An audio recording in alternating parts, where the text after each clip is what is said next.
Direct గా point కొద్దాం. Delhi పీఠం ఎవరికి దక్కాలో నిర్ణయించే ఒక అదృశ్య శక్తిగా అండ్ అలాగే దేశ గమనాన్ని శాసించే సిద్ధాంతకర్తగా పిలువబడే రాష్ట్రీయ స్వయం సేవక సంఘ్ ఆర్ఎస్ఎస్ అధిపతి మోహన్ భాగవత్ నోటి నుండి వచ్చిన ఆ ఒక్క మాట ఇప్పుడు పెను సంచలనానికి దారితీసింది. ఏంటి అంటే, నేను పదవి నుండి తప్పుకోవడానికి సిద్ధంగా ఉన్నాను, కానీ పని నుండి కాదు అని ఆయన చెప్పడం జరిగింది. కానీ ఇది ఆయన వ్యక్తిగత అభిప్రాయమా, లేక రాబోయే రాజకీయ భూకంపానికి ఒక సంకేతమా అంటే, 75 ఏళ్ల వయస్సు నిబంధనను సాకుగా చూపి గతంలో ఎందరో దిగ్గజాలను పక్కన పెట్టినటువంటి బీజేపీ అధిష్టానానికి ఇప్పుడు అదే నాణ్యంతో భగవత్ సమాధానం చెప్తూ ఉన్నారా? ఈ ఒక్క ప్రకటన వెనుక దాగి ఉన్న అసలు వ్యూహం ఏంటి? నాగపూర్ కేంద్రంగా సాగుతున్న ఈ అంతర్గత మతనం దేశ రాజకీయ భవిష్యత్తును ఎలా మార్చబోతోంది? ఈ కథను అర్థం చేసుకోవాలంటే మనం మొదట ఈ మోహన్ భాగవత్ వ్యక్తిత్వాన్ని మరియు ఆర్ఎస్ఎస్ పనితీరును లోతుగా విశ్లేషించాలి.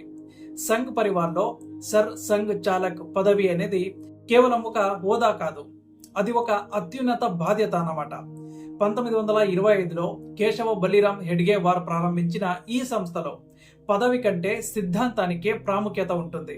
గతంలో రాజేంద్ర సింగ్ అంటే రజ్జుభయ్య లేదా కేఎస్ సుదర్శన్ వంటి వాళ్ళు అనారోగ్య కారణాలతో పదవుల నుంచి తప్పుకున్న సందర్భాలున్నాయి.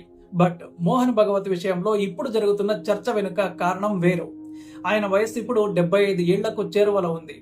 ఇదే 75 ఏళ్ల సూత్రాన్ని ఉపయోగించి భారతీయ జనతా పార్టీలో ఎల్కే అద్వానీ, మురళీ మనోహర్ జోషి వంటి సీనియర్ నేతలను మార్గదర్శక్ మండల్ పేరుతో క్రియాశీల రాజకీయాల నుండి దూరం చేశారు. ఇప్పుడు అదే వయస్సు నిబంధనను భగవత్ స్వయంగా ప్రస్తావించడం వెనుక ఒక లోతైన రాజకీయ వ్యంగ్యం లేదా హెచ్చరిక ఉంది అనేది విశ్లేషకుల అభిప్రాయం. 2024 సాధారణ ఎన్నికల ఫలితాల తర్వాత ఆర్ఎస్ఎస్ మరియు బీజేపీ మధ్య సంబంధాలు గతంలో ఉన్నంత సజావుగా లేవు అనేది ఒక బహిరంగ రహస్యం. ఎన్నికల సమయంలో జేపీ నడ్డా చేసిన ఒక వ్యాఖ్య అంటే, ఇప్పుడు బీజేపీ స్వయం సమృద్ధి సాధించింది, సంఘ్ తోడు మునుపటిలా అవసరం లేదు అన్న అర్థం వచ్చేలా మాట్లాడారు. సో ఆర్ఎస్ఎస్ శ్రేణుల్లో తీవ్ర అసంతృప్తిని నింపింది. దీనికి కౌంటర్ అన్నట్లుగా ఎన్నికల ఫలితాలు రాగానే మోహన్ భాగవత్ చేసిన అహంకారం మరియు నిజమైన సేవకుడు అనే ప్రసంగం దేశవ్యాప్తంగా చర్చనీయాంశమైంది. ఒక నిజమైన సేవకుడు గర్వాన్ని ప్రదర్శించడు, అందరినీ కలుపుకొని పోతాడు అని ఆయన చేసిన వ్యాఖ్యలు నేరుగా ఎవరిని ఉద్దేశించి అన్నారో మనందరికీ కూడా అర్థమైంది. సో ఈ నేపథ్యంలోనే ఆయన తాను రిటైర్మెంట్ తీసుకోవడానికి సిద్ధమని చెప్పడం బీజేపీ అగ్రనాయకత్వానికి ఒక నైతిక ఒత్తిడిని కలిగించే ప్రయత్నంగా చూడాలి మనం. అండ్ నేను పదవి నుండి తప్పుకుంటాను కానీ పని నుండి కాదు అని భగవత్ అనడంలో అర్థం ఏంటంటే, ఆయన కేవలం హోదాకు మాత్రమే దూరంగా ఉంటారు, కానీ సంఘ్ సిద్ధాంత వ్యాప్తిలో ఆయన ప్రభావం మునుపటి కంటే బలంగా ఉంటుంది అని.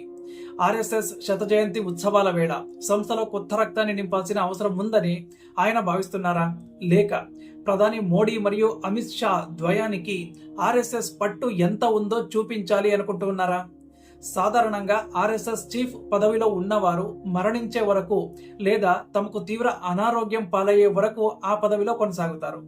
కానీ భగవత్ ఒక కొత్త సాంప్రదాయానికి తెరలేపుతూ ఉన్నారు. తాను స్వచ్ఛందంగా తప్పుకోవడం ద్వారా బీజేపీలో ఉన్న 75 ఏళ్ల నిబంధనను గుర్తు చేస్తూ అక్కడ కూడా మార్పులు అవసరం అని సూచాయగా చెబుతూ ఉన్నారా?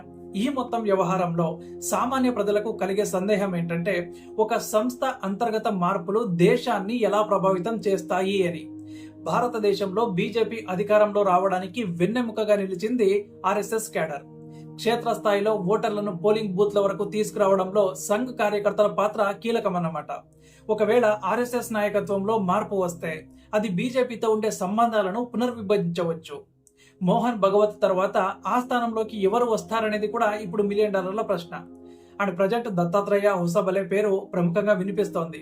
ఆయన మోడీ షా ద్వయానికి సన్నిహితుడనే ముద్ర ఉన్నప్పటికీ కూడా సంఘ్ ప్రయోజనాల విషయంలో ఆయన రాజీ పడతారా అనేది చూడాలి. అండ్ మరో కీలకమైన అంశం ఏంటంటే, మణిపూర్ అంశంపై భగవత్ చేసిన వ్యాఖ్యలు.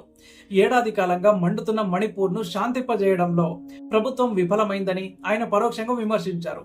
ఒక జాతీయవాద సంస్థకు అధిపతిగా ఉండి సొంత భావజాలం ఉన్న ప్రభుత్వంపైనే ఇటువంటి వ్యాఖ్యలు చేయడం అంటే పరిస్థితి ఎంత తీవ్రంగా ఉందో మనం అర్థం చేసుకోవచ్చు.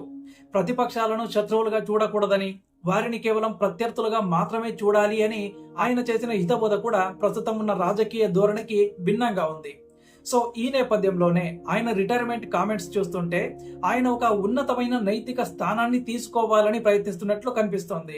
సో పదవి మీద వ్యామోహం లేదని నిరూపించుకోవడం ద్వారా ఆయన బీజేపీలోని అధికార కేంద్రీకరణను ప్రశ్నిస్తూ ఉన్నారు. సంఘ్ ఎప్పుడు కూడా ఒక వ్యక్తి పూజను వ్యతిరేకిస్తుంది, సంస్థ పూజను మాత్రమే ప్రోత్సహిస్తుంది. కానీ గత 10 ఏళ్లుగా బీజేపీలో వ్యక్తి పూజ పెరిగిపోయిందని, అమిత్ షా మరియు మోడీ నిర్ణయాలే ఫైనల్ అనే వాతావరణం నెలకొందని సంఘ్ పెద్దలు భావిస్తూ ఉన్నారు. అందుకే నేను పదవి వదులుకోవడానికి సిద్ధం, మీరు సిద్ధమా అనే సవాల్ను ఆయన విసురుతున్నట్లుగా కనిపిస్తోంది. అండ్ ఇది కేవలం ఒక ప్రకటన మాత్రమే కాదు, ఇది ఒక సిద్ధాంతపరమైన యుద్ధం. 2025లో ఆర్ఎస్ఎస్ 100 ఏళ్లు పూర్తి చేసుకుంటుంది. ఈ మైలురాయిని చేరుకునే క్రమంలో సంస్థలో భారీ మార్పులుంటాయని భగవత్ అప్పటికే సంకేతాలు ఇచ్చారు. భారతదేశ సామాజిక ముఖ చిత్రంలో ఆర్ఎస్ఎస్ పాత్ర కేవలం రాజకీయాలకే పరిమితం కాలేదు. విద్య, ఆరోగ్యం, గిరిజన ప్రాంతాల అభివృద్ధి వంటి అనేక రంగాల్లో సంఘ్ అనుబంధ సంస్థలు పనిచేస్తూ ఉన్నాయి. మోహన్ భగవత్ హయాంలో ఆర్ఎస్ఎస్ మరింత ఆధునీకరించబడింది.